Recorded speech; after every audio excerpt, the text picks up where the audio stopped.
Let me just ask you about the Nobel Peace Prize. Amazingly, your dad did not win it. Instead, the committee has given it to this opposition leader in Venezuela who's been in hiding. And here was their explanation at the Nobel Committee, the chair, Jorgen Watney Friednes, trying to justify why it didn't go to Donald Trump. Satwan. In the long history of the Nobel Peace Prize, I think this committee have seen any type of campaign, media attention. We receive thousands and thousands of letters every year of people wanting to say what for them leads to peace. This committee sits in a room filled with the portraits of all laureates, and that room is filled with both courage and integrity. So we base only our decision on the work and the will of Alfred Nobel. Okay. Your thoughts on your dad not being chosen?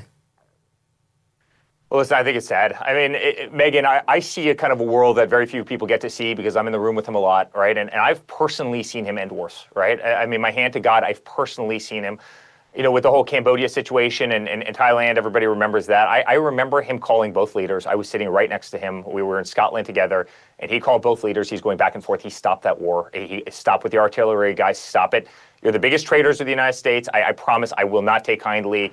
And sure enough, in a matter of an hour, I can't tell you how many kids, how many young men, primarily, lives were saved by not charging at each other on a war that was a tinderbox, right?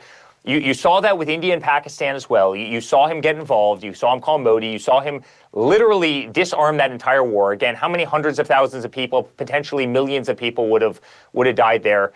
And then you see him pull off the impossible. You know, I mean, between the Jews, the Muslims, the entire Middle East, which has been such a difficult situation, create the Abraham Accords, create total and lasting peace, make sure Iran never has a nuclear weapon, which they would use against the Western world, make no mistake about it. And if Megyn, they didn't use it, believe me, one of their proxies would use it, you know, and yet, you know, he gets zero recognition. Yet, you know, Barack Hussein Obama is getting the Nobel Peace Prize for doing absolutely nothing. And every American leader. Literally nothing.